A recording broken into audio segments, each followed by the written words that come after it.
કોણ આવ્યું છે મેમ્બર્સમાં? કૃષ્ણ. હેપી ન્યુ યર બચ્ચા. Happy new year sir.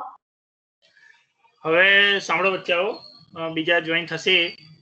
આપણે સેકન્ડ સેમેસ્ટરનો કોર્સ ચાલુ કરીએ છીએ. હું સ્ક્રીન શેર કરું એટલે તમને લોકોને ખ્યાલ આવે.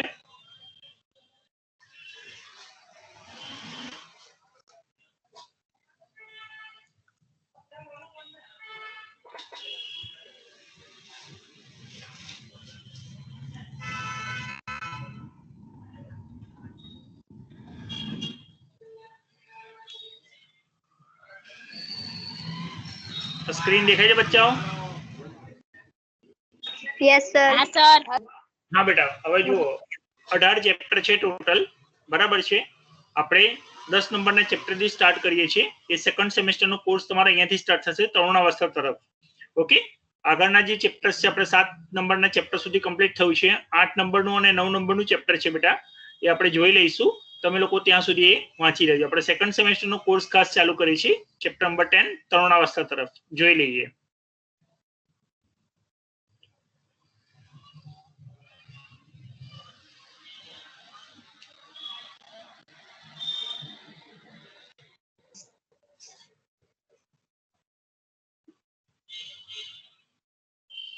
ધોરણ 8 વિજ્ઞાન પ્રકરણ 10 તરુણાવસ્થા તરફ reaching the age of adolescence.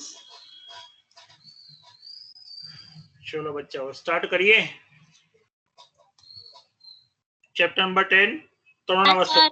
આ જે પ્રકરણ છે એ ખાસ ધ્યાન રાખજો બેટા કે તમારા અત્યારે જે બોડીમાં જે ચેન્જીસ આવે છે એ ચેન્જીસ ઉપર છે, એટલે મહેરબાની કરીને સમજવાનું છે ખાસ બેટા, સમજવાનું છે ખાસ.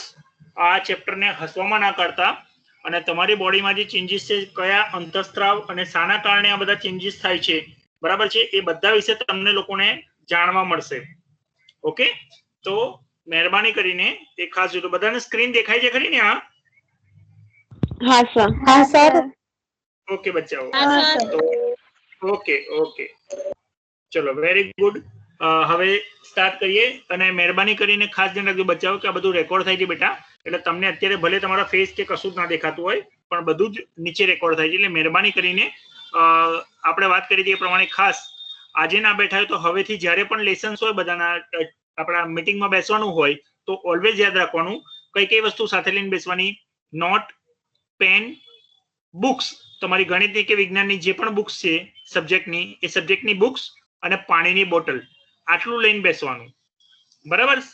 અને શાંતિથી ટેકે બેસી જવાનું, બરાબર. ફોનને સામે મૂકી દેવાનો, ફોનના હાથમાં રાખીને કરવાનો કોઈ જ મતલબ નથી, બરાબર. શાંતિથી ટેકે બેસીને જ્યાં ફેમિલીનું ડિસ્ટર્બન્સીસ ના હોય એવી જગ્યાએ તમારે શાંતિથી ભણી લેવાનું. તમને ખબર છે કે પોણો કલાકની આસપાસ આપણા લેક્ચર હોય છે, 45 મિનિટથી 50 મિનિટ સુધીના લેક્ચર હોય છે, બરાબર. તો સ્ટાર્ટ કરીએ છીએ આપણે. અગાઉના પ્રકરણમાં તમે અભ્યાસ કર્યો કે પ્રાણીઓ કેવી રીતે પ્રજનન કરે છે. મનુષ્ય તેમજ ઘણા બધા અન્ય પ્રાણીઓ એક નિશ્ચિત આયુષ્ય સુધી પહોંચ્યા પછી જ પ્રજનન કરે છે. મનુષ્ય એક નિશ્ચિત આયુષ્ય પછી જ કેમ પ્રજનન કરી શકે છે? આ પ્રકરણમાં તમે માનવ શરીરમાં થતા એવા પરિવર્તનોનો અભ્યાસ કરશો કે જેના પછી તે પ્રજનન માટે સક્ષમ બને છે. પ્રકરણ 9 માં તમે મનુષ્યના પ્રજનન અંગો વિશે અભ્યાસ કરી ચૂક્યા છો. આ પ્રકરણમાં આપણે એવા અંતઃસ્ત્રાવો વિશે ચર્ચા કરીશું જે બાળકમાં થનારા પરિવર્તનોમાં મહત્વની ભૂમિકા ભજવે છે, જેના કારણે બાળકનો વિકાસ થઈ તે પુખ્ત બની જાય છે. આના કારણે જ અવાજમાં ચેન્જીસ આવે, બોડીમાં ચેન્જીસ આવે, બરાબર છે, અંગોમાં ચેન્જીસ આવે, એ બધું જ તમને આના કારણે જોવા મળે છે. ઓકે, જોઈએ આગળ. તરુણાવસ્થા તેમજ યૌવનારંભ, adolescence and puberty. બુજો તેનો 12મો જન્મદિવસ ઉજવી રહ્યો હતો. મિત્રોના ગયા બાદ બુજોની પહેલી પોતાના માતા પિતાની સાથે વાતો કરવા લાગ્યા. પહેલી એક કન્યા વિદ્યાલયમાં અભ્યાસ કરે છે. તે હસવા લાગી. તેણે ટિપ્પણી કરી કે બુજોના કેટલાક મિત્રો જેઓને 1 વર્ષ બાદ મળી હતી તેઓની ઊંચાઈ એકાએક વધી ગઈ હતી. તેમાંથી કેટલાકને તો મૂછો ઉગવાથી કાર્ટૂન જેવા દેખાતા હતા. તેની માતાએ તેને સમજાવ્યું કે છોકરાઓ મોટા થઈ ગયા છે. જન્મના સમયથી જ વૃદ્ધિ ચાલુ થઈ જાય છે, પરંતુ 10 કે 11 વર્ષના આયુષ્ય પછી વૃદ્ધિમાં એકાએક ઝડપ આવી જાય છે. વૃદ્ધિ દેખાવા લાગે છે. શરીરમાં થનારા પરિવર્તન વૃદ્ધિ પ્રક્રિયાનો એક ભાગ છે. તે એ બાબતનો સંકેત છે કે તમે હવે બાળક નથી રહ્યા, પરંતુ તમે પુખ્ત અવસ્થામાં પ્રવેશવા તરફ જઈ રહ્યા છો. યૌવનારંભમાં થતા ફેરફાર ચેન પડી જાય છે. યૌવનારંભમાં તીવ્ર વધારે ઝડપથી વધે તેમજ હાથ અને પગના હાડકાઓ તરુણાવસ્થા તેમજ વૃદ્ધિમાં એકાએક ઝડપ આવી જાય છે. વૃદ્ધિ દેખાવા લાગે છે. શરીરમાં થનારા પરિવર્તન વૃદ્ધિ પ્રક્રિયાનો એક ભાગ છે. તે એ બાબતનો સંકેત છે કે અહીંયા બચ્ચાઓ તમે લોકો જોતા હશો કે આ જે બતાવ્યું તમને અહીંયા તાજું જન્મેલું બાળક 2 થી 3 વર્ષ પછીનું, 5 વર્ષ પછીનું, 10 વર્ષ પછીનું, 10 અને 14 વર્ષમાં તમે ડિફરન્સ જુઓ કેટલું મોટું થઈ જાય છે. અહીંયા પણ તમે જુઓ કે નાનું બચ્ચું બતાવ્યું છે, પછી મોટું 2-3 વર્ષનું, પછી 5 વર્ષનું, પછી 10 વર્ષનું અને પછી 14 વર્ષનું. તો આ બંને ચેન્જીસ તમે ખાસ જોઈ શકો છો કે કેટલો હાઈએસ્ટ ચેન્જીસ છે. બરાબર, જોઈએ આગળ. બાબતનો સંકેત છે કે તમે હવે બાળક નથી રહ્યા, પરંતુ તમે પુખ્ત અવસ્થામાં પ્રવેશવા તરફ જઈ રહ્યા છો. શરીરમાં જોવા મળતા આ પરિવર્તનની સમય મર્યાદા ક્યાં સુધીની હોય છે? જીવનનો અલગ જ પડાવ છે જેમાં તમે બાળક પણ નથી રહ્યા અને પુખ્ત પણ નથી. હું જિજ્ઞાસુ છું કે શું બાલ્યકાળ અને પુખ્તાવસ્થાની મધ્યની આ અવસ્થાનું કોઈ વિશેષ નામ છે? વૃદ્ધિ એક કુદરતી પ્રક્રિયા છે. જીવનકાળની આ અવસ્થામાં શરીરમાં એવા પરિવર્તન થઈને પ્રજનનની પરિપક્વતા પ્રાપ્ત થાય છે, જેને તરુણાવસ્થા એડોલસન્સ કહેવાય છે. તરુણાવસ્થા લગભગ 11 વર્ષની ઉંમરથી પ્રારંભ થઈને 18 અથવા 19 વર્ષની ઉંમર સુધી રહે છે. આ અવધિ તરુણ એટલે કે ટીન્સ 13 થી 18 કે 19 સુધીની ઉંમર કહેવાતી હોવાથી તે અવસ્થાના બાળકોને તરુણો એટલે કે ટીનેજર્સ પણ કહેવામાં આવે છે. છોકરીઓમાં આ અવસ્થા છોકરાઓની સાપેક્ષે 1 કે 2 વર્ષ પહેલા જ પ્રારંભ થઈ જાય છે. તરુણાવસ્થાની અવધિ વ્યક્તિઓમાં જુદી જુદી હોય છે. તરુણાવસ્થા દરમિયાન મનુષ્યના શરીરમાં અનેક બદલાવ આવે છે. આ બદલાવ યૌવનારંભનો એટલે કે પ્યુબર્ટી સંકેત છે. તેમાંથી સૌથી મહત્વનું પરિવર્તન છે છોકરા તેમજ છોકરીઓમાં પ્રજનન ક્ષમતાનો વિકાસ. તરુણોમાં પ્રજનન પરિપક્વતાની સાથે જ યૌવનારંભ સમાપ્ત થઈ જાય છે. ખબર પડે છે બચ્ચાઓ? આપણી બોડીમાં જે બધા ચેન્જીસ આવે છે, શરીરના અલગ અલગ ભાગો ઉપર વાળ ઉગવાની શરૂઆત થાય છે, અવાજ છોકરીઓનો તીણો થતો જાય છે, બરાબર છે, અને છોકરાઓનો ઘેરો થતો જાય છે, અવાજ ઊંચાઈમાં ફેરફાર આવે છે, શરીરના અંગોમાં ફેરફાર આવે છે, બરાબર. એ બધું જ આના કારણે થાય છે, તરુણ અવસ્થાના કારણે. બરાબર. એની ઉંમર કેટલી 11 થી 19 વર્ષની આસપાસની, બરાબર છે. અને 13 થી 19 વર્ષ જે ગાળો છે એને તરુણ અવસ્થા અથવા ટીનેજર્સ આપણે જેને કહીએ છીએ, જે છોકરાઓ અને છોકરીઓ 13 થી 19 વર્ષની આસપાસના એને ટીનેજર્સ કહેવાય છે. બરાબર. એમાં છોકરીઓની અંદર 2 વર્ષ પહેલેથી શરૂઆત થઈ જાય છે, 11 વર્ષની આસપાસ. બરાબર. છોકરીઓ માસિકમાં બેસવાની શરૂઆત કરે છે અને જે પ્રમાણે એની હાઈટ અને જે પ્રમાણે એની બોડી હોય એ પ્રમાણે અમુક છોકરીઓને 12 કે 13 વર્ષે પણ માસિક ચાલુ થતું હોય છે. બરાબર છે. તો આ બધા જે ચેન્જીસ આવે છે એ આ અવસ્થાના કારણે જ આવે છે. કેમ એવું તો શું થાય છે આ અવસ્થાની અંદર? તો આ અવસ્થાની અંદર આપણું જે બોડી છે એ બોડીમાંથી અલગ અલગ જગ્યાએથી સ્ત્રાવ સ્તરે છે. બરાબર છે. મગજમાં તમને ખબર છે પિટ્યુટરી ગ્રંથિ આવેલી છે. બરાબર છે. જે આખા બોડીમાં જેટલા પણ અંગ છે આપણા અને એ અંગમાં જેટલી ગ્રંથિઓ છે એ ગ્રંથિઓનું નિયમન કરતું હોય છે.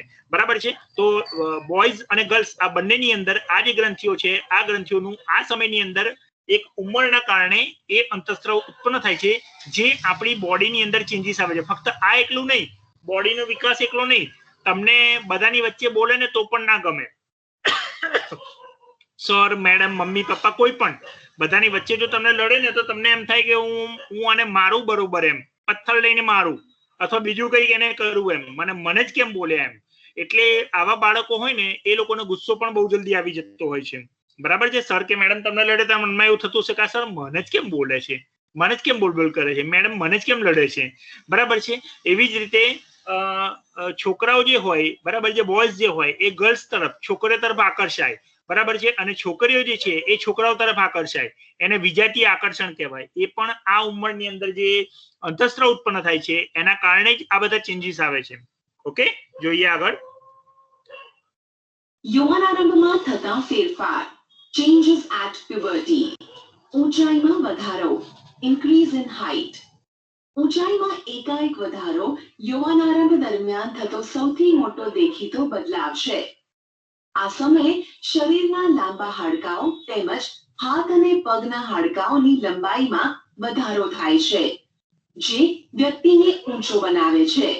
શરૂઆતમાં છોકરીઓ છોકરાઓની સરખામણીમાં વધારે ઝડપથી વધે છે, પરંતુ લગભગ 18 વર્ષની ઉંમર સુધી બંને પોતાની મહત્તમ ઊંચાઈ પ્રાપ્ત કરી લે છે. અલગ અલગ વ્યક્તિઓની ઊંચાઈમાં વૃદ્ધિનો દર પણ જુદો જુદો હોય છે. કેટલાક યૌવનારંભમાં તીવ્ર ગતિથી વધે છે તથા ત્યાર પછી તેની ગતિ ધીમી પડી જાય છે, જ્યારે કેટલાક ધીરે ધીરે વૃદ્ધિ પામે છે. હું ચિંતિત છું, હું ઊંચી થઈ ગઈ છું, પરંતુ શરીરની તુલનામાં મારો ચહેરો નાનો દેખાય છે. પહેલી ચિંતા કરવાની કોઈ જરૂર નથી. શરીરના બધા અંગો સમાન દરે વૃદ્ધિ નથી કરી શકતા. ક્યારેક ક્યારેક તરુણોના હાથ અથવા પગ શરીરની અન્ય અંગોની સાપેક્ષે મોટા દેખાય છે, પરંતુ બીજા અન્ય ભાગો પણ ઝડપથી વૃદ્ધિ કરીને શારીરિક પ્રમાણને સંતુલિત કરે છે. પરિણામે શરીર સુડોળ થઈ જાય છે. તમે નોંધ્યું હશે કે કોઈ વ્યક્તિની ઊંચાઈ તેના પરિવારના કોઈને કોઈક સભ્યો સાથે લગભગ સમાન હોય છે. તેનું કારણ એ છે કે ઊંચાઈ માતા પિતા દ્વારા પ્રાપ્ત જનીન પર આધાર રાખે છે, પરંતુ વૃદ્ધિના આ વર્ષોમાં ઉચિત પ્રકારનો સંતુલિત આહાર આવશ્યક છે. તે હાડકાઓ, સ્નાયુઓ તેમજ શરીરના અન્ય ભાગોને યોગ્ય રીતે વૃદ્ધિ કરવા માટે પર્યાપ્ત પોષણ પૂરું પાડવામાં મદદ કરે છે. તમે તરુણની પોષણ આવશ્યકતાઓના વિષયમાં આ પ્રકરણમાં આગળ અભ્યાસ કરશો.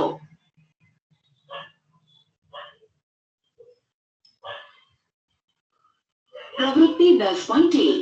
નીચે આપેલા ચાર્ટમાં છોકરા અને છોકરીઓની ઉંમરની સાથે ઊંચાઈમાં થતા વધારાની ટકાવારીને દર્શાવવામાં આવેલ છે. કોલમ 2 અને કોલમ 3 માં વ્યક્તિની ઊંચાઈને ટકાવારીમાં દર્શાવવામાં આવેલ છે, જે કોઈ નિશ્ચિત ઉંમરે પહોંચવાથી પ્રાપ્ત થાય છે. ઉંમરને કોલમ 1 માં દર્શાવવામાં આવેલ છે. ઉદાહરણ સ્વરૂપે 11 વર્ષની ઉંમરે એક છોકરો તેની પૂર્ણ ઊંચાઈના 81% ઊંચાઈ પ્રાપ્ત કરી લે છે, જ્યારે એક છોકરી તેની પૂર્ણ ઊંચાઈના 88% ઊંચાઈ પ્રાપ્ત કરે છે. આપેલા આંકડા માત્ર નમૂના રૂપ છે, જે જુદી વ્યક્તિઓમાં જુદા પણ હોઈ શકે છે. તમારા મિત્રો માટે કોષ્ટકનો ઉપયોગ કરો અને તેની પૂર્ણ ઊંચાઈનું અનુમાન લગાવો અને તપાસ કરો કે તમારા વર્ગમાં કોણ સૌથી વધુ ઊંચું અને કોણ સૌથી વામન એટલે કે નીચું છે. પૂર્ણ ઊંચાઈ માટેની ગણતરી સેન્ટીમીટરમાં. વર્તમાન ઊંચાઈ સેન્ટીમીટર અપોન વર્તમાન ઊંચાઈ એ પૂર્ણ ઊંચાઈની પર્સન્ટેજ. તમે લોકો 2 વર્ષ પહેલા આપણી ત્યાં જે ભણતી હતી છોકરીઓ, એ છોકરીઓમાં ભક્તિને યાદ છે ને? ભક્તિ બધાને યાદ છે ને? અત્યારે છોકરી 10મામાં આવી, બરાબર? ભક્તિની હાઈટ કેટલી હતી અને એની સામે તુલસીની હાઈટ કેટલી હતી તમે જોઈ શકો છો, બરાબર? હવે ભક્તિને આપણે તમે જુઓ ને અત્યારે 10મામાં છે, એનો વિકાસ મોડો છે. મીન્સ કે જે પણ હાઈટ બોડીમાં છે એ લોકોનો 11 વર્ષથી વિકાસ ચાલુ થઈ જાય, બરાબર છે? ચેન્જીસ બધા આવવાના ચાલુ થઈ જાય. પણ જે લોકોના અલગ અલગ કે છે ને કે અલગ અલગ શરીરના બંધારણ પ્રમાણે અલગ અલગ એનો વિકાસ હોય છે. ભક્તિને અત્યારે તમે જોશો ને તો જે 8મામાં હતી છોકરી એના કરતા 10મામાં અત્યારે છોકરી ઊંચી દેખાય છે, એનો ફેસમાં ચેન્જીસ છે, એ બધું જ તમને દેખાશે. ખ્યાલ આવે છે? એનું કારણ શું છે? તો કે એનામાં વિકાસ મોડો ચાલુ થયો છે, કારણ કે એની હાઈટ બોડી ઓછી હતી એટલા માટે. જે લોકો હાઈટ બોડીમાં છે એ લોકોનો વિકાસ વહેલો ચાલુ થાય, અને જે લોકો હાઈટ બોડીમાં નથી, હવે હાઈટ બોડી કેવી રીતે વધે છે? તો તમને ખબર છે એ પ્રમાણે પોષણથી. તમે જો પ્રોપર પોષણ લેતા હોય, બરાબર છે, સંતુલિત આહાર લેતા હોય, તો તમારી બોડી વધવાની જ છે, બરાબર. એટલે આ સમય દરમિયાન તમે કામ પણ વધારે કરી શકો, અને એની સામે તમારા ખોરાક પણ એટલો જ જોઈએ, બરાબર છે. ઓછો ખોરાક ચાલે નહીં. into 100 ચાર્ટમાં આપેલા મૂલ્યોના આધારે, ઉદાહરણ, એક છોકરો કે જેની ઉંમર 9 વર્ષ છે તથા ઊંચાઈ 120 સેન્ટીમીટર છે, વૃદ્ધિકાળના અંતિમ તબક્કા પર તેની અંદાજિત ઊંચાઈ કેટલી હશે? 120/75 into 100 centimetre is equal to 160 centimetre ઊંચાઈ. ઓકે, અહીંયા એક સિમ્પલ દાખલો આપ્યો છે તમને, ઊંચાઈ ભાગ્યા પર્સન્ટેજ અહીંયા, બરાબર છે, અને ગુણ્યા 100. હવે 9 વર્ષની ઉંમર કીધેલી છે, બરાબર છે. તો 9 વર્ષની ઉંમરે આ કેટલા ટકા છે? અહીંયા જુઓ, 9 વર્ષની ઉંમરે છોકરાની વાત કરે છે ને, જુઓ છોકરો, એટલે 9 વર્ષની ઉંમરે અહીંયા છોકરાની વાત કરે છે, એટલે 75%.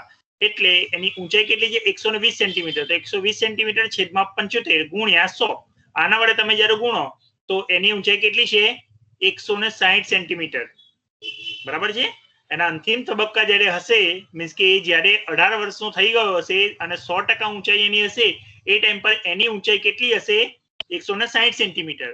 9 વર્ષે એની ઊંચાઈ કેટલી છે? 120 સેન્ટીમીટર. અને એક્ઝેક્ટ 9 વર્ષ પછી 18 વર્ષનો થશે ત્યારે એની ઊંચાઈ કેટલી હશે? 160 સેન્ટીમીટર. આ એક ગણતરી બતાવવામાં આવી છે, બરાબર છે, ઉદાહરણ રૂપે. પ્રવૃત્તિ 10.2. પ્રવૃત્તિ 10.1 માં આપેલી માહિતીનો ઉપયોગ કરીને એક આલેખ બનાવો. ઉંમરને x અક્ષ પર તથા ઊંચાઈની વૃદ્ધિની ટકાવારીને y અક્ષ પર લો.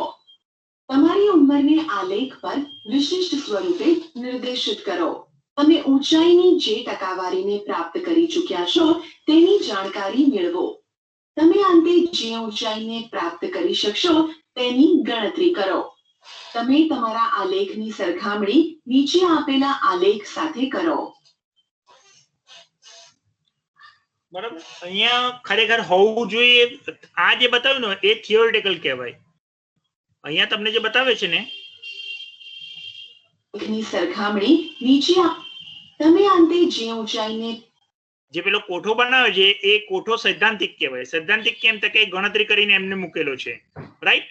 અને ઓરિજિનલ જ્યારે પ્રાપ્ત કરો, એ પ્રાપ્ત કર્યા પછી એમને જે અહીંયા બીજો આલેખ બનાવ્યો છે એની સાથે સરખામણી કરો કે ખરેખર કેટલું થયું છે, બરાબર છે. એના પરથી તમને લોકોને ખ્યાલ આવે. ઓકે. શારીરિક આકારમાં બદલાવ, ચેન્જ ઇન બોડી શેપ. તમે નોંધ્યું હશે કે તમારા વર્ગમાં અભ્યાસ કરતા વિદ્યાર્થીઓના ખભા તેમજ છાતીનો ભાગ નીચલા ધોરણમાં અભ્યાસ કરતા વિદ્યાર્થીઓની સરખામણીએ પહોળો હોય છે. તેનું કારણ એ છે કે તેઓ યુવાનારંભમાં પ્રવેશ કરી ચૂક્યા છે. વૃદ્ધિના કારણે ખભાનો ભાગ ફેલાઈને પહોળો થઈ જાય છે. છોકરીઓમાં કમરની નીચેનો ભાગ પહોળો થઈ જાય છે. વૃદ્ધિના કારણે છોકરાઓમાં શરીરના સ્નાયુઓનો વિકાસ છોકરીઓના વિકાસની સરખામણીએ વધુ હોય છે. અર્થાત તરુણાવસ્થામાં છોકરા અને છોકરીઓમાં જોવા મળતા બદલાવ અલગ અલગ હોય છે. અવાજમાં બદલાવ, વોઇસ ચેન્જ. શું તમે નોંધ્યું છે કે ક્યારેક ક્યારેક તમારા વર્ગમાં કેટલાક છોકરાઓનો અવાજ ફાટવા લાગે છે? યૌવનારંભમાં કંઠની ગ્રંથિ એટલે કે વોઇસ બોક્સ એટલે કે સ્વર પેટીમાં એટલે લેરિંક્સ વૃદ્ધિની શરૂઆત થાય છે. છોકરાઓની સ્વર પેટી વિકાસ પામીને અપેક્ષાકૃત મોટી થઈ જાય છે. છોકરાઓમાં મોટી થયેલી સ્વર પેટી ગળાના ભાગમાં બહારની તરફ ઉપસી આવે છે, જેને કંઠમણી એટલે કે એડમ્સ એપલ કહે છે. છોકરીઓમાં સ્વર પેટી તેના નાના કદને લીધે માંડ દેખાતી હોય છે. સામાન્ય રીતે છોકરીઓનો અવાજ ઊંચો અને તીણો હોય છે, જ્યારે છોકરાઓનો અવાજ ભારે હોય છે.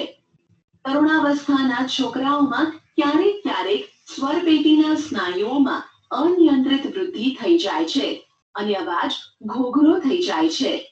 આ સ્થિતિ કેટલાક દિવસો અથવા કેટલાક અઠવાડિયા સુધી રહે છે, જેના પછી અવાજ સામાન્ય થઈ જાય છે. મારા અનેક સહપાઠીઓનો અવાજ ઘોઘરો છે. હવે હું જાણી ચૂક્યો છું કે આવો અવાજ કેમ હોય છે. પ્રસ્વેદ અને પહેલી ગ્રંથિઓની ક્રિયાશીલતામાં વધારો. Increased activity of sweat and sebaceous glands.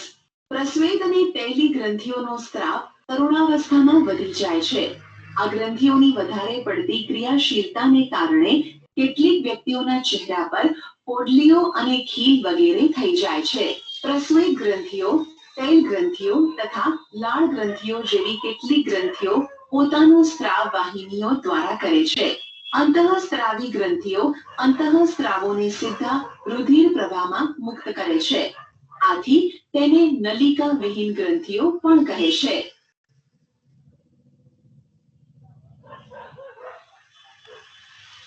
પ્રજનન અંગોનો વિકાસ. Development of sex organs.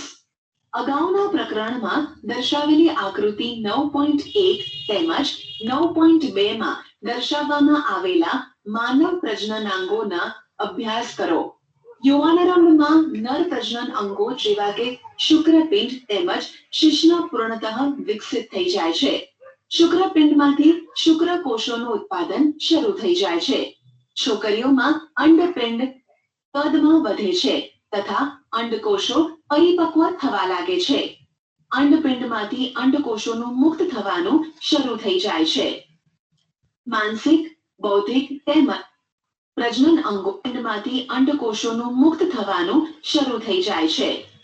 આમાં બચ્ચાઓ શું છે, દર વખતે સ્ત્રી જે છે એ સ્ત્રી હંમેશા એક જ ઈંડું આપે. આ ઈંડું કહેવાય, જે ઈંડું કહીએ છે ને, એ સ્ત્રી હંમેશા એક જ ઈંડું આપે. દર મહિને તમને ખબર છે કે માસિક આવે છે, બરાબર છે. એટલે સ્ત્રી જ્યારે અંડકોષ એ દર મહિને જ્યારે માસિક આપે છે એ ટાઈમ પર એ માં બનવાને લાયક હોય છે. સમજો ખાસ, એ જ ટાઈમ પર જો પ્રજનન થાય તો અહીંયાથી જે ઈંડું આવ્યું છે અને પુરુષનો જે શુક્રકોષ બતાવ્યો છે એ બંનેનું ફલન થાય. અહીંયા ગર્ભાશય કહેવાય એને, બરાબર છે. એ ગર્ભાશયની અંદર ફલન થાય છે અને એના કારણે ગર્ભ રચાય છે, બરાબર છે. બાળક પેદા થાય છે. આ મહિને અહીંયાથી આવે, બીજા મહિને અહીંયાથી, ત્રીજા મહિને અહીંયાથી, ચોથા મહિને અહીંયાથી. દરેક વખતે સ્ત્રી એક જ ઈંડું મુક્ત કરે, એક જ અંડકોષ એ મુક્ત કરે છે, બરાબર છે. અને એ જ ટાઈમમાં ફલન થશે તો જ એ માં બનવાને લાયક હશે, રાઈટ. હવે બીજું શું છે કે જ્યારે આ જે ક્રિયા છે એ જ્યારથી 11-12 વર્ષની છોકરી હોય ત્યાંથી એ 45 વર્ષની સ્ત્રી થાય ત્યાં સુધી એ કરી શકે છે. એટલે કે આ 45 વર્ષની સ્ત્રી સુધી એ જે પણ લેડી છે, બરાબર છે, જે પણ સ્ત્રી છે એ માં બની શકે છે. 45 વર્ષ પછી એને જે માસિક છે એ માસિક બચ્ચાઓ આવવાનું બંધ થઈ જાય છે, જેના કારણે એ માં બની શકતી નથી, બરાબર. અને પુરુષમાં શુક્રકોષ ઉત્પન્ન કરવાનું બંધ થતું નથી. એ આજીવન 100 વર્ષનો ડોસો હોય, બરાબર છે, તો એ પણ આ રીતે ફલન કરીને 45 વર્ષથી ઓછી ઉંમરની સ્ત્રીને માતા બનાવી શકે છે, બરાબર છે. પણ સ્ત્રીમાં બાઉન્ડ્રી છે, 11-12 વર્ષથી ચાલુ થાય અને ત્યાંથી 45 વર્ષ સુધી આ કામ થાય છે. બીજી વાત, અહીંયાથી મેં તમને કીધું એ ધ્યાન રાખજો ખાસ કે અહીંયાથી એક ઈંડું મુક્ત થાય છે, બરાબર છે. એ અહીંયા ગર્ભાશયમાં આવે છે આ ભાગમાં, અને ત્યાંથી દાખલા તરીકે એ ટાઈમ પર ફલન થતું નથી, પ્રજનન થતું નથી, તો લોહીના બગાડ સાથે આ દરેક વસ્તુ આખું ગર્ભાશય સાફ કરીને એ યોની મારફતે બહાર નીકળી જાય છે, બરાબર છે. એક મહિને અહીંયાથી આવે, બીજા મહિને ઈંડું અંડકોષ અહીંયાથી આવે, ત્રીજા મહિને અહીંયાથી, ચોથા મહિને અહીંયાથી, પાંચમા મહિને અહીંયાથી. ખબર પડી? દર મહિને એકાંતરે એક જ અંડકોષ મુક્ત થાય. એટલા માટે હંમેશા સ્ત્રીને 1 કે 2 જ બાળકો થાય છે. ખ્યાલ આવે છે? કારણ કે પુરુષની અંદર તો એક જ વખતે જ્યારે સ્ખલન થાય બેટા, એ ટાઈમ પર 6 મિલિયન, 6 લાખ, 60 લાખ, 65 લાખ આવા શુક્રકોષ મુક્ત થાય, બરાબર છે.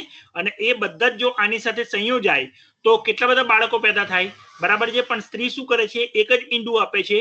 એટલે એ પુરુષના જે શુક્રકોષ છે એ શુક્રકોષ એક જ શુક્રકોષ એમાંથી લકી હોય છે, બરાબર છે, નસીબદાર હોય છે, જે એ સ્ત્રીના અંડકોષ સાથે જોડાય, અને જે જોડાય એ જ બાળક પેદા થાય, બરાબર છે.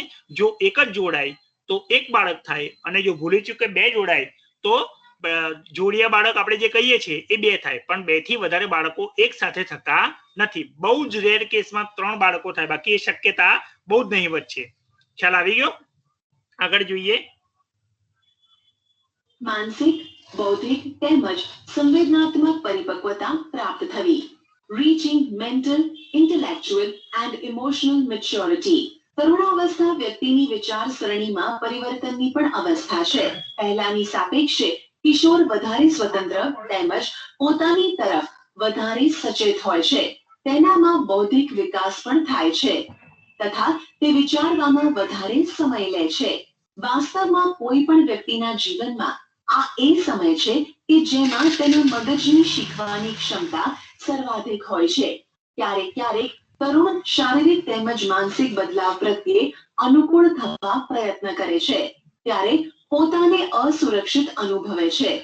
પરંતુ તરુણ હોવાને નાતે તમારે સમજવું જોઈએ કે અસુરક્ષિત મહેસૂસ કરવાનું કોઈ પણ કારણ નથી. આ બદલાવ એક કુદરતી બદલાવ છે જે શારીરિક વૃદ્ધિના કારણે ઉત્પન્ન થઈ રહ્યા છે.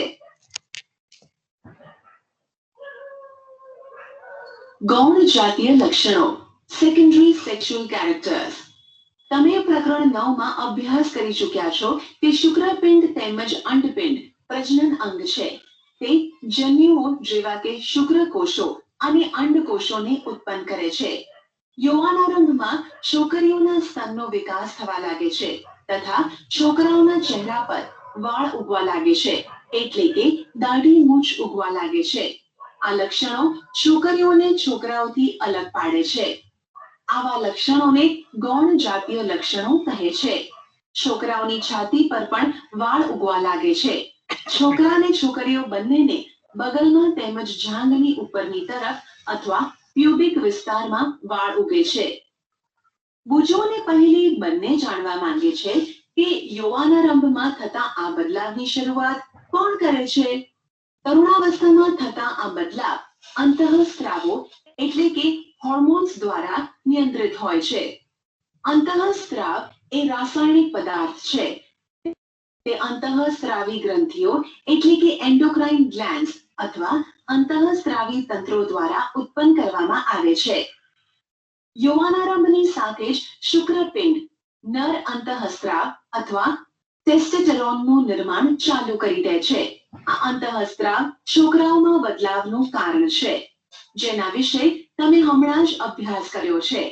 ઉદાહરણ તરીકે ચહેરા પર વાળ ઉગવા.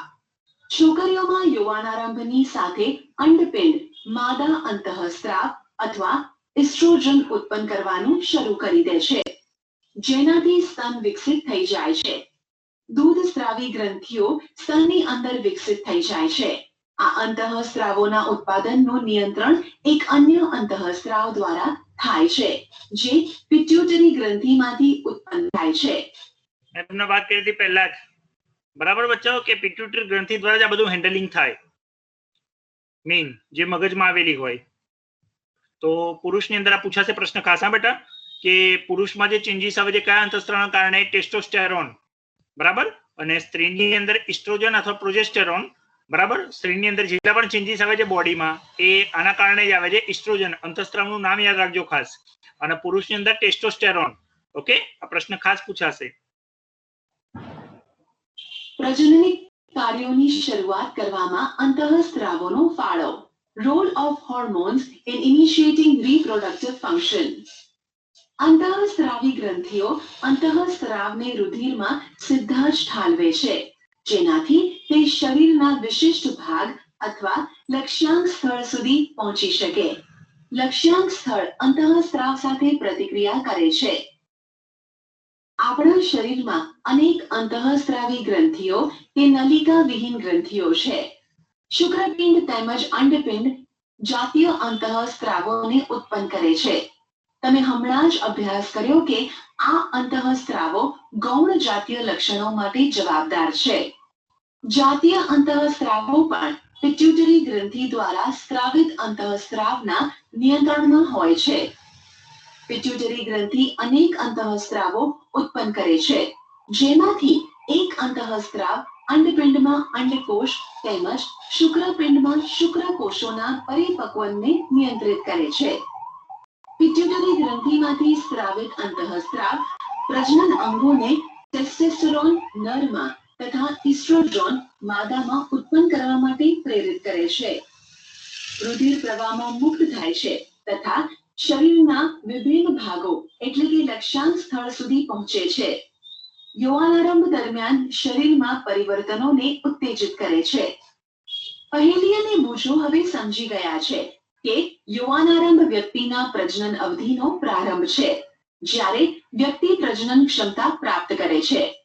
પરંતુ તે જાણવા માંગે છે કે શું પ્રજનન અવધિ એકવાર શરૂ થઈ જાય પછી જીવન પર્યાપ્ત ચાલુ રહે છે કે અમુક સમયે તે પૂર્ણ પણ થાય છે.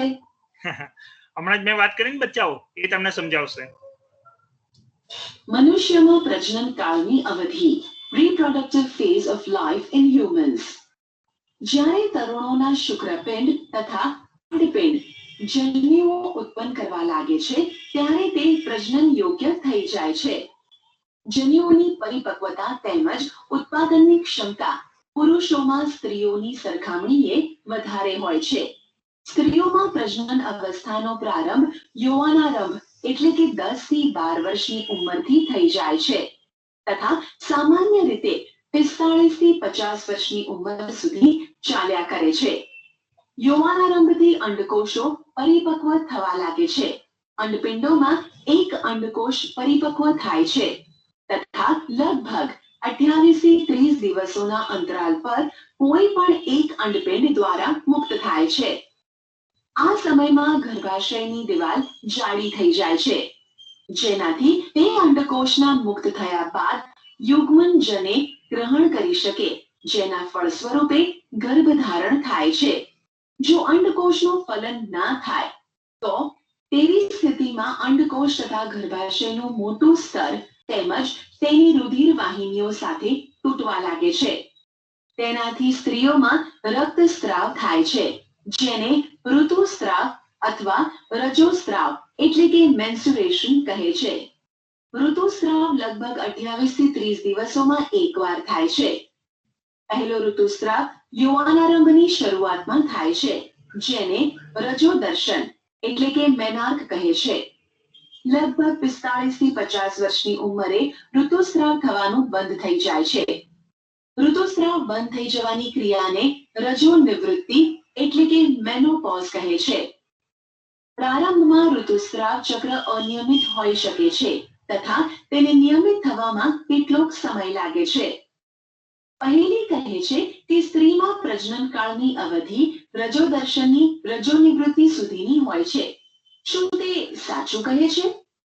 ઋતુસ્રાવ ચક્રનું નિયંત્રણ અંતઃસ્ત્રાવો દ્વારા થાય છે. આ ચક્રમાં અંડકોષનું પરિપક્વ થવું, તેનું મુક્ત થવું એટલે કે અંડપાત, ગર્ભાશયની દિવાલનું જાડું થવું તેમજ ફલન ન થવું જેવી સ્થિતિમાં તેનું તૂટવું વગેરે તેમાં સામેલ છે. જો અંડકોષનું ફલન થઈ જાય છે તો તે વિભાજન કરે છે તથા ગર્ભાશયમાં વિકાસ થવા માટે સ્થાપિત થાય છે, જેનો તમે અગાઉના પ્રકરણ 9માં અભ્યાસ કર્યો છે. સંતતિનું લિંગ નિશ્ચયન કેવી રીતે થાય છે? આ પ્રશ્ન ખાસ પૂછાશે. લિંગી અંતઃસ્ત્રાવો સંતતિનું લિંગ નિશ્ચય આ પ્રશ્ન ખાસ પૂછાશે. હા, જોજો બેટા. તમને ખબર હશે કે જ્યારે પણ આપણા મમ્મી પપ્પા જે છે એ બા દાદા અથવા ઘરડા લોકોની સાથે જ્યારે રહેતા હોય, બરાબર છે, ત્યારે એ લોકો સંતતિ શું જન્મશે એના માટે કે ભાઈ છોકરો જ આવવો જોઈએ. ઘણા જે જૂના ઘરડા માણસો હોય એ લોકોને એવું હોય કે ભાઈ છોકરો વંશને આગળ વધારે અને છોકરો જ આવવો જોઈએ, બરાબર છે.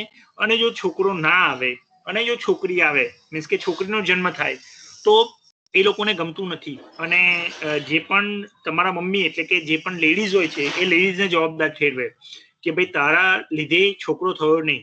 પણ ધ્યાન રાખજો ખાસ બચ્ચાઓ કે સ્ત્રી દર વખતે મેં તમને વાત કરી એ પ્રમાણે એક જ ઈંડું આપે છે, એ હંમેશા એક્સ જ હોય છે. ઓકે, સ્ત્રી હંમેશા દર મહિને એકાંતરે એક વખતે જમણી બાજુના અંડપિંડ બાજુથી, બરાબર છે, એક અંડકોષ મુક્ત કરે, બીજી વાર ડાબી બાજુથી, પછી ત્રીજી વાર જમણી બાજુથી, પછી ચોથી વાર ડાબી બાજુથી. આ રીતે એકાંતરે જ ચાલે. ઓકે, તો એ હંમેશા એક જ અંડકોષ મુક્ત કરે છે, જે હંમેશા એક્સ કહેવાય, એક્સ. જ્યારે પુરુષની પાસે બે જે જન્યુઓ છે, બરાબર છે, એનું જે બંધારણ છે એ બંધારણ છે એક્સ અને વાય પ્રકારનું. હવે જો છોકરીનું બર્થ થાય, બરાબર છે, તો એનું બંધારણ કયું હોવું જોઈએ? X x. અને છોકરાનું જો થાય તો એને મળે એક્સ વાય. કેવી રીતે? હવે જોજો ખાસ. કેવી રીતે થાય છે? How is the sex of the baby determined? મેં મારી મમ્મી અને મારી કાકીને વાત કરતા સાંભળ્યા છે કે મારી પિતરાઈ બહેનને બાળક આવવાનું છે. તે છોકરાને જન્મ આપશે કે છોકરીને જન્મ આપશે તેની ચર્ચા તેઓ કરતા હતા. મને એ જાણવાની ઉત્સુકતા છે કે એ નક્કી કેવી રીતે થાય છે કે ફલિત અંડકોષ છોકરા તરીકે વિકસિત થશે કે છોકરી તરીકે? છોકરો કે છોકરી, બોય ઓર ગર્લ. ફલિત અંડકોષ અથવા યુગ્મનજમાં જ જન્મ લેનાર બાળકના લિંગ નિશ્ચયન માટેનો સંદેશ હોય છે. આ સંદેશ ફલિત અંડકોષમાં દોરી જેવી સંરચના અથવા રંગસૂત્રો એટલે કે ક્રોમોઝોમ્સમાં હાજર હોય છે. પ્રકરણ 8 ને યાદ કરો. રંગસૂત્રો પ્રત્યેક કોષના કોષ કેન્દ્રમાં આવેલા હોય છે. બધા જ મનુષ્યોના કોષોના કોષ કેન્દ્રમાં 23 જોડ રંગસૂત્રો આવેલા હોય છે. તેમાંથી 2 રંગસૂત્ર એટલે કે એક જોડ લિંગી રંગસૂત્રો. 23મી જોડ, 22 જોડ સરખી, સ્ત્રી પુરુષ બંનેમાં 22 જોડ સરખી. ફક્ત એક જ રંગસૂત્રના કારણે, એક જ પેરના કારણે બંને અલગ પડે. જો પુરુષ હોય તો એમાં એક્સ વાય બંધારણ હોય અને જો સ્ત્રી હોય તો એમાં એક્સ એક્સ બંધારણ હોય. ઓકે, ધ્યાન રાખજો ખાસ. હોય છે જેને એક્સ તેમજ વાય રંગસૂત્ર કહે છે. સ્ત્રીઓમાં 2 એક્સ રંગસૂત્રો આવેલા હોય છે, જ્યારે પુરુષમાં એક એક્સ રંગસૂત્ર તથા એક વાય રંગસૂત્ર આવેલ હોય છે. જનન કોષો એટલે કે શુક્રકોષ અથવા અંડકોષમાં રંગસૂત્રોની એક જોડ હોય છે. અફલિત અંડકોષમાં હંમેશા એક એક્સ રંગસૂત્ર આવેલું હોય છે, પરંતુ શુક્રકોષો 2 પ્રકારના હોય છે, જેમાંથી એક પ્રકારના શુક્રકોષમાં એક્સ રંગસૂત્ર તેમજ બીજા પ્રકારના શુક્રકોષમાં વાય રંગસૂત્ર આવેલ હોય છે. આકૃતિ 10.4 ને જુઓ. જ્યારે એક્સ રંગસૂત્ર વાળો શુક્રકોષ અંડકોષનું ફલન. જો પિતાએ 2 આપ્યા, એક એક્સ અને બીજો વાય, બરાબર છે. બંને અલગ અલગ થયા કારણ કે એની પાસે 2 રંગસૂત્ર છે, એક એક્સ છે અને એક વાય છે. અંડકોષમાં તો તમને મેં વાત કરી હતી પ્રમાણે એ દર વખતે એક્સ જ આપે છે. જુઓ, એટલે સ્ત્રીએ તો અહીંયા પણ એક્સ આપ્યું ને અહીંયા પણ એક્સ આપ્યું. હવે આ બંને એક્સ એક્સ જોડાય, અહીંયા જુઓ છો તમે, આ બંને એક્સ એક્સ જોડાય તો એક્સ એક્સ એટલે બંધારણ કોનું થયું? છોકરીનું, રાઈટ. અને આ બંને એક્સ વાય જોડાય તો બંધારણ કોનું થયું? એક્સ વાય એટલે છોકરાનું, બરાબર છે. તો છોકરો જન્મશે કે છોકરી એનો આધાર ઓલવેઝ પિતા ઉપર હોય છે, કારણ કે પિતા જો એક્સ રંગસૂત્ર આપશે તો એ સ્ત્રીના એક્સ જોડે જોડાઈને છોકરી જન્મશે, અને પિતા જો વાય રંગસૂત્ર આપશે તો એ સ્ત્રીના એક્સ સાથે જોડાઈને છોકરાને જન્મ આપશે, બરાબર છે. એટલે છોકરો બનશે કે છોકરી, બાળક જે પેદા થાય છે એનો આધાર શુક્રકોષ ઉપર હોય છે, અંડકોષ ઉપર નહીં, બરાબર. કરે છે તો યુગ્મનજમાં 2 એક્સ રંગસૂત્રો થાય છે, તેથી તે માદા શિશુમાં વિકાસ પામે છે. પરંતુ જો અંડકોષનું ફલન કરવા વાળા શુક્રકોષમાં વાય રંગસૂત્ર હશે તો તે યુગ્મનજ નર શિશુમાં વિકાસ પામશે. હવે તમે જાણ્યું કે જન્મ પહેલા શિશુના લિંગનું નિશ્ચયન તેના પિતાના લિંગી રંગસૂત્રો દ્વારા કરવામાં આવે છે. એ ધારણા હતી કે બાળકનું લિંગ તેની માતા દ્વારા નક્કી કરવામાં આવે છે, તે સંપૂર્ણપણે ખોટી છે અને આ માટે તેને દોષિત માનવી અયોગ્ય છે. રેડી બચ્ચાઓ? એટલે હવે જ્યારે તમારા બા કે ભાઈ કે કાકા વચ્ચે કોઈ પણ જોડે જ્યારે ઝઘડો થતો હોય ને જ્યારે બોલતા હોય તો તમે કહી શકો, કારણ કે તમે સમજેલા છો અહીંયા સાયન્સની અંદર, બરાબર, કે છોકરો થશે કે છોકરી એનો આધાર પપ્પા ઉપર હોય છે, મમ્મી ઉપર નહીં. લિંગી અંતઃસ્ત્રાવો સિવાય અન્ય અંતઃસ્ત્રાવો. Hormones other than sex hormones. Pituitary ગ્રંથિ દ્વારા સ્રવતા અંતઃસ્ત્રાવો જનનાંગોને અનેક અંતઃસ્ત્રાવો ઉત્પન્ન કરવા માટે ઉત્તેજિત કરે છે. તમે અભ્યાસ કરી ચૂક્યા છો કે પિટ્યુટરી ગ્રંથિ એક અંતઃસ્ત્રાવી ગ્રંથિ છે જે મગજ સાથે જોડાયેલ છે. પિટ્યુટરી ગ્રંથિ શુક્રપિંડ તેમજ અંડપિંડ સિવાય આપણા શરીરમાં થાઇરોઇડ, સ્વાદુપિંડ તેમજ એડ્રિનલ એટલે કે અધિવૃક્ક જેવી કેટલીક અન્ય અંતઃસ્ત્રાવી ગ્રંથિઓ પણ છે. ભુજોની પહેલીને યાદ છે જ્યારે તે તેની માસીને ઘરે ગયા હતા જે ડોક્ટર હતા ત્યારે તેમણે ત્યાં કાકા નામના છોકરાને જોયો હતો જેનું ગળું વધારે પડતું ફૂલેલું હતું. તેમની માસીએ તેમને જણાવ્યું કે કાકા ગોઈટર નામના રોગથી પીડાતો હતો જે થાઇરોઇડ ગ્રંથિ એટલે કે થાઇરોઇડ ગ્લેન્ડનો રોગ છે. કાકાની થાઇરોઇડ ગ્રંથિ થાઇરોક્સિન અંતઃસ્ત્રાવ હતી. તેમની માસીએ એ પણ જણાવ્યું કે તેમના માસા મધુપ્રમેહ એટલે કે ડાયાબિટીસથી પીડાય છે કારણ કે તેમનું સ્વાદુપિંડ ઇન્સ્યુલિન અંતઃસ્ત્રાવ પર્યાપ્ત માત્રામાં ઉત્પન્ન નથી કરતું. બુજો તેમજ પહેલીએ તેમના દવાખાના ઉત્પન્ન કરતી ન હતી. તેમની માસીએ એ પણ જણાવ્યું કે તેમના માસા મધુપ્રમેહ એટલે કે ડાયાબિટીસથી પીડાય છે કારણ કે તેમનું સ્વાદુપિંડ ઇન્સ્યુલિન અંતઃસ્ત્રાવ પર્યાપ્ત માત્રામાં ફક્ત લિંગી નહીં, જે પણ હોર્મોન પ્રોડ્યુસ કરે છે, જે પણ અંતઃસ્ત્રાવ પ્રોડ્યુસ કરે છે, દરેક ગ્રંથિનું કંઈક ને કંઈક કામ છે. એ જો કામ ના કરે તો પણ આપણને રોગ થઈ જાય. જોવો છો તમે, સ્વાદુપિંડ ઇન્સ્યુલિન ઉત્પન્ન કરે છે. હવે આનું કામ શું છે? તો એ ગ્લુકોઝનું ગ્લાયકોજનમાં રૂપાંતર કરે બેટા, બરાબર છે. હવે એ ડિટેલ્સમાં બહુ જતા રહીશું આપણે, એટલે સમજો કે ઇન્સ્યુલિન જો ઉત્પન્ન ના થાય તો ડાયાબિટીસ થાય. તો જે લોકોને ડાયાબિટીસ છે એ લોકોને સમજી લેવાનું કે એનું જે સ્વાદુપિંડ નામનું અંગિકા છે એ સ્વાદુપિંડ નામની અંગિકા ઇન્સ્યુલિન નામનો અંતઃસ્ત્રાવ ઉત્પન્ન કરતી નથી, જેના કારણે એ લોકોને બહારથી ગ્લુકોઝનું ગ્લાયકોજનમાં રૂપાંતર થાય એવા ઇન્સ્યુલિનને ઇન્જેક્શન મૂકવામાં આવે છે. જો તમારા ઘરમાં કોઈને પણ અથવા તમારી આજુબાજુમાં કોઈને પણ ડાયાબિટીસ હોય તો કહે છે કે ભાઈ ઇન્સ્યુલિનને ઇન્જેક્શન લે છે. એ તમારે સમજી લેવાનું, કારણ કે સ્વાદુપિંડ જે નેચરલ કુદરતી અંતઃસ્ત્રાવ ઉત્પન્ન કરવું જોઈએ એ કરતું નથી, એના કારણે આ પ્રોબ્લેમ થાય છે. આગળ ઉત્પન્ન નથી કરતું. બુજો તેમજ પહેલીએ તેમના દવાખાનામાં લટકાવેલા ચાર્ટમાં દર્શાવવામાં આવેલ એડ્રિનલ ગ્રંથિ વિશે પૂછ્યું. તેમની માસીએ તેમને જણાવ્યું કે એડ્રિનલ ગ્રંથિ એવા અંતઃસ્ત્રાવને ઉત્પન્ન કરે છે જે રુધિરમાં ક્ષારની માત્રાને સંતુલનમાં રાખે છે. એડ્રિનલ ગ્રંથિ એડ્રીનાલિન નામનો અંતઃસ્ત્રાવ ઉત્પન્ન કરે છે. એડ્રીનાલિન સ્ત્રાવ ગુસ્સો, ચિંતા તથા ઉત્તેજનાની અવસ્થામાં તણાવની સ્થિતિને નિયંત્રણમાં રાખવાનું કાર્ય કરે છે. થાઇરોઇડ તેમજ એડ્રિનલ ગ્રંથિ પિટ્યુટરી ગ્રંથિ દ્વારા સ્રવિત અંતઃસ્ત્રાવોના માધ્યમ દ્વારા મળતા આદેશ અનુસાર જ પોતાના અંતઃસ્ત્રાવોને મુક્ત કરે છે. પિટ્યુટરી ગ્રંથિ વૃદ્ધિ અંતઃસ્ત્રાવ પણ ઉત્પન્ન કરે છે જે વ્યક્તિની સામાન્ય વૃદ્ધિ માટે જરૂરી છે. શું અન્ય પ્રાણીઓ પણ અંતઃસ્ત્રાવ ઉત્પન્ન કરે છે? શું પ્રજનન પ્રક્રિયાઓમાં તેઓનું કાંઈ પણ યોગદાન છે?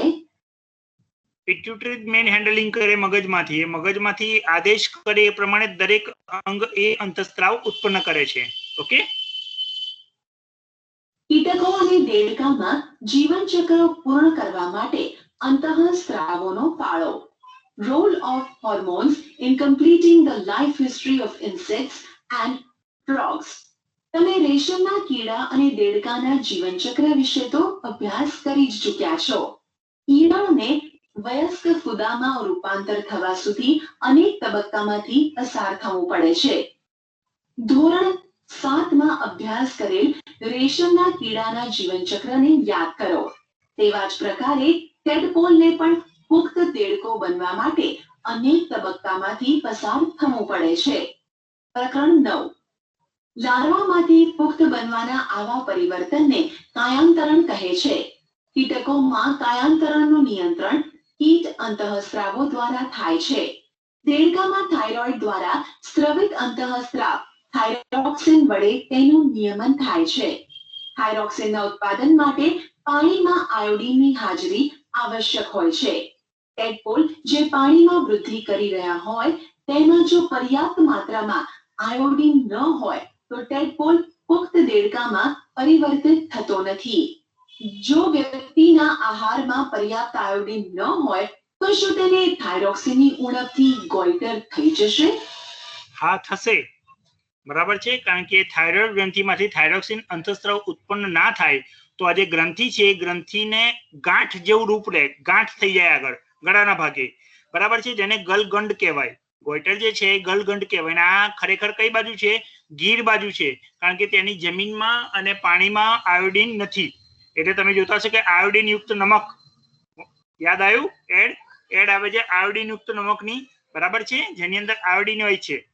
ઓકે, તો એ કામ થાઇરોઇડ ગ્રંથિને થાઇરોક્સિન અંતઃસ્ત્રાવ ઉત્પન્ન કરવામાં હેલ્પ કરે છે. અને એ જો ના થાય તો જ ગોઈટર જેવો રોગ આપણને જોવા મળશે.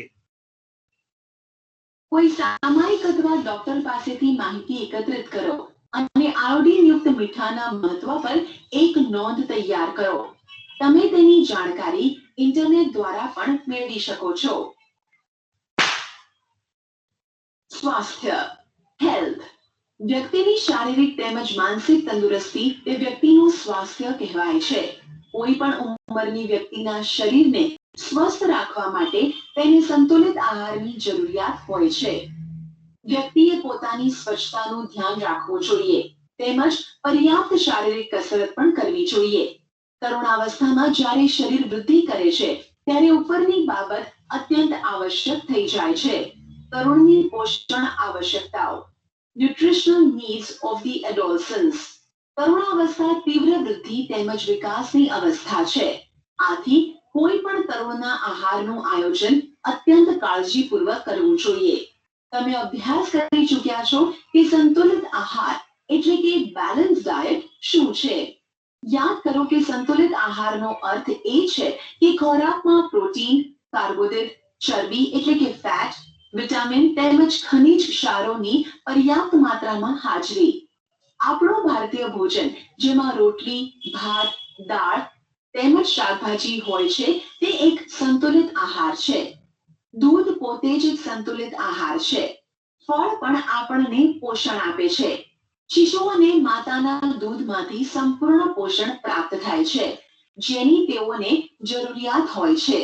લોહ તત્વ એટલે કે આયર્ન રુધિરનું નિર્માણ કરે છે તથા લોહથી ભરપૂર ખોરાક જેવા કે લીલા પાંદડાવાળા શાકભાજી, ગોળ, માંસ, સંતરા, આમળા વગેરે કિશોરો માટે સારા છે. તમારા બપોરના તથા રાત્રિના ભોજનના ખાદ્ય પદાર્થોની તપાસ કરો. શું ભોજન સંતુલિત તેમજ પોષક છે? શું તેમાં એવા ખાદ્ય પદાર્થો સામેલ છે જે ઉર્જા પ્રદાન કરે છે તથા શું તેમાં દૂધ, માંસ, ધાન્યો તેમજ કઠોળ સમાવિષ્ટ છે જે વૃદ્ધિ માટે પ્રોટીન પ્રદાન કરે છે?